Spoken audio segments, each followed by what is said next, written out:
Hello! Welcome if you're new here and you are going to be embarking on a TUI river cruise or any river cruise in 2024 or beyond. I spilt my tea. My name is Raquel and I worked on a TUI river cruise for most of 2023. Last year, TUI had 3 ships, the Maya, the Isla and the Skyla, and I worked on the Skyla. And I was there, I started a bit late in the season, so I was there from May all the way through to January 2024. And in what we call the summer season, which is May until October, I actually think it's March until October, I was on the Danube. And then for the winter season, which was November, December, and the first week of January, I was on the Rhine in Germany. Now, I have said in many videos before, if you have any questions, leave them commented below, and I did put up a thing on Instagram, and no one responded to anything. So my tips are gonna come A, from things I experienced and things people asked us on the ship, and B, there is a Facebook group called the TUI River Cruise Community, I believe,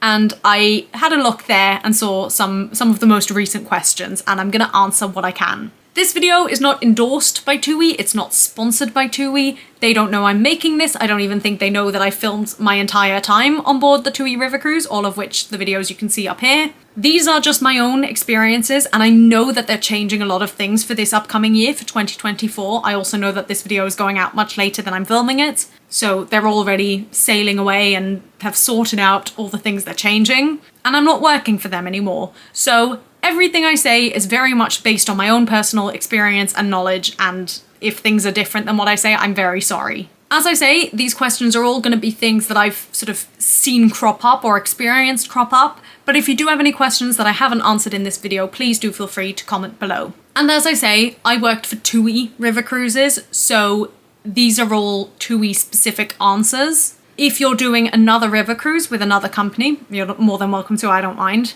But some of these answers may not apply. And even if you're doing a TUI river cruise, as I say, some of the answers might not apply. So I'm going to start with some of the questions I saw online, and then I'm going to give some of my own tips as well, just based off things I experienced. And I've got 10 from the ones online. So the first one I saw was asking about Dürnstein in Austria, which is one of my favourite places. I've made a TUI Skyla river cruise ranking thing, ports ranking. So again, I can link that up over here so you can see of the destinations that I went to in the summer, which ones I would recommend the most and the least, and why. So they were asking about Dürnstein, what are recommendations to do there, and is the excursion worth it? In fact, a lot of the questions I think are about the excursions. My personal recommendation for Dürnstein is if you're fit enough, and it is a struggle, but if you're fit enough to go up to the fortress, and if it's a nice day. It's not a very long walk, it's just steep, and the views are gorgeous. And it feels very special. I'm a big I love nature, I love pretty views, etc. But for me, that would be the thing I would recommend the most. And you could probably do that and then still walk around what I don't even know if you can call it a town because it's so small. It's literally one street. So you could do that and then come back down and walk along the street. In terms of the excursion, Dürnstein is very walkable. It's very easy to do yourself. But the excursion is nice, A, for the information, and B, because you get to go into I don't think it's called an abbey, I can't remember what it's called. Not a church, but whatever's there, you get a guide through it. So in that sense, it is nice. If you like the history and the information, I would recommend it. But if you don't really care about that, you can easily do it on your own. Question 2, the experience of the classical concert in Vienna and what's the dress code? So this again is an excursion that TUI offered last year, and I'm presuming they offer again this year if you go to Vienna in Austria. And I went to the classical concert twice, and I loved it. Obviously, my background's music and musical theatre, and I've very much grown up with grandparents who love classical music, so I've very often heard it. But that being said, I'm not always the biggest fan of classical music. I don't always get it, and I always appreciate it, but I don't always love it necessarily. This concert was fantastic, both times I went to see it. It's so well done, and it keeps it varied and it keeps it moving, and there are music pieces that you know and some that you don't, or maybe you do, depends obviously how much you know about classical music, but it doesn't even feel too classical. Like it's a very good performance. So personally, I would recommend it. In terms of dress code, it's not too strict. I could probably get away with wearing this top and like a nice pair of trousers, but most people liked to use it as an excuse to dress up, and it was really nice to see people dress up. You do also have a gala night on the ship, which is also an excuse to dress up, but you know, you may as well if you're going to a concert, an evening concert in Vienna. but you don't have to. Question 3, where is the dock in Budapest? Now, one big thing about river cruising, especially with TUI, because it's one of the newer lines on the market, nothing is set in stone. We did every turnaround day in Budapest, and I would say probably 90% of the time we were in the same place, but then the 10% we could be anywhere. So usually we were within sort of a 15-minute walk of the Central Market, I think it's called, the Central Market Hall. It's by what they call the Whale, I believe, is where we were docked most of the time. I think it's dock 8. Occasionally we were dock 4 or 5, which was my favourite because it was literally opposite the Central Market Hall and it was just nearer to everything. But then another time we were docked way out and it was like impossible to walk anywhere. You had to take a tram. So it is a little bit luck of the draw, but on the whole, usually it's pretty good. Budapest, though, because it's a bigger city, it does have more walking than a lot of the other places you would visit. But it's also got excellent transport links. So you've got the tram, you've got an underground, I think, a metro. I don't there are buses, but I don't know how much you'd use them. But you'd be all right to get by. And it's cheap. Question number 4 is recommendations of Christmas cruises. Now, if you watched any of my vlogs, you'll know that the Christmas experience that I had on board the river cruise was very unreliable and most of the cruises didn't go as planned because of water level issues. In terms of locations I'd look out for, I can't tell you exactly which cruise I would recommend, but the places I would try and go to. I loved Bonn and Düsseldorf, and Cologne actually was pretty cool as well. If you can get to Colmar, which I think it's an excursion from Breisach, if I'm not mistaken, but I might be. But if you can get there, I would definitely recommend that. I really liked Koblenz and Rüdesheim. And I loved Strasbourg, but where we are docked, where the ship is, none of the ships are allowed to dock in Strasbourg. So you have to walk 10 minutes or 15 minutes to a tram, and then you have to be on the tram for like 20 to 30 minutes. Or you can get a taxi, that's fine too. But just be aware that if you do try and go to Strasbourg, it's lovely. I would so highly recommend it. But there is that travel involved and you can't just sort of walk off the ship like you can in most docks. Okay, question 5. Now this is a really specific one and it's about Kalocsa, which is on the East Danube Explorer cruise. And it's south of Hungary, right on the border. Well, not right on the border, close to the border. And it was asking whether or not you need to take the transfer, if you should pay for the transfer to Kalocsa. Because basically, where you're docked in Kalocsa is the middle of nowhere. There is nothing to do there. But TUI doesn't offer a direct shuttle, it makes you pay for a shuttle. And personally, I would recommend it. In fact, personally, I don't know what the price difference is, but I would recommend the excursion. There are 2 different excursions on offer in Kalocsa. I don't know if they still offer both, but I presume they will. With everything, just presume, I'm just presuming everything's the same as last year, and I know it's not. But there is one excursion that's paprika tasting and a horse show, and I had my issues with that excursion. Parts of it were nice, but on the whole, I didn't love it.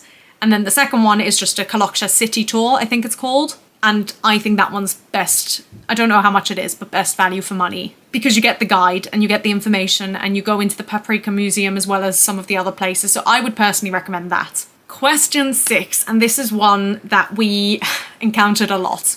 Can a cabin be made up into 2 singles instead of 1 double? On the whole, yes. If you are booking through a travel agent, they don't know their stuff. We had so many issues with travel agents where they promise something that we could not deliver. Most of the cabins can be made up into 2 singles, but not all. And I personally cannot tell you which ones can and can't. You could probably ring up TUI to double check, but not all of them can. So just please be aware of that. Question 7. It wasn't really a question, it was just a concern about flying in and out of Frankfurt, and honestly, I've got nothing I can say to you. Frankfurt Airport is the worst. If you are flying there with TUI, as part of the package deal, just don't get angry or mad. Just be prepared for there to be a lot of waiting around and standing around, and things going wrong and having to wait when it seems like, why are we waiting? Oh, my camera's about to die. I'll finish this and then I'll come back later. The staff will get you to the ship eventually. Just be patient with them, be patient with everything, and you'll get there. Frankfurt Airport is the worst, probably one of the worst in the world, so just bear with, is all I can say. And you will get to the ship one way or another. Right, my camera's gonna die, so I'll be back later. Bye. Alright, we're gonna try and keep going. I haven't charged it very much though, so we'll see if it lasts, but we'll do our best. Number 8 was a really simple one for me to answer, and that is which travel plugs do we need? And unless they've refurbished it and changed it on the ships, which I doubt, it's EU plugs. So the 2 dots. As I say, unless they've changed it, there's no British plugs anywhere, and we don't have any converters that we can give you. Question 9 is Vienna must-sees and do's. Honestly, I think the Vienna city tour is probably your best bet to pack as much in with the information and the travel as well. And then you can stay in town and spend the rest of the day there. If you don't want to do that, to be honest, Vienna wasn't my favourite place. I liked it, but I didn't love it. But I would recommend going into the city centre and seeing the St. Stephen's Cathedral, I think it's called, which is like the main square, the main area, and it's very easy to get to from the ship. Although again, Vienna is not walking distance. You do need to use the public transport, especially the underground. The Schönbrunn Palace is also nice, but it really depends what you're interested in. But I think the main area, the St. Stephen's Cathedral, and just walking around that area is probably your best bet.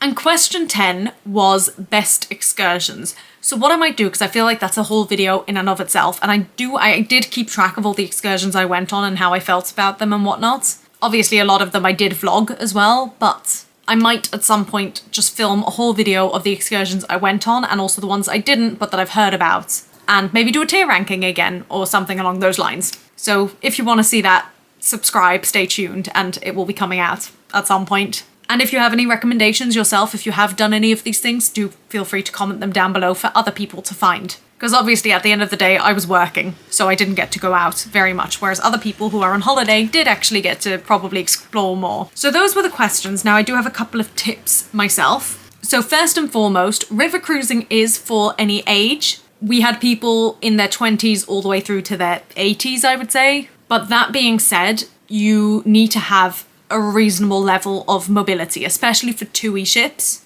There's no lifts, it's all stairs, it's a lot of walking. There are sometimes steep ramps to get on and off the ships. So if you do have problems with mobility or fitness or that kind of thing, you might be better off not booking TUI. Whichever cabin you end up in, there is going to be some noise. Some cabins are worse than others, that is undeniable, but every cabin will have a little bit of noise. If you've been on a big ocean cruise ship, you'll know that they're huge and the engines are very far away from the cabins. River cruises are much smaller, everything is closer. So even if you're on deck 3 in the best suite we have, you're still gonna have some noise and you're still gonna have a little bit of movement or shakiness. That being said, the forward end of the 200s corridor, deck 1 I believe, no, deck 2, obviously, tends to have the worst complaints. So that's sort of all the cabins 200 to 208, I believe, 209, whatever.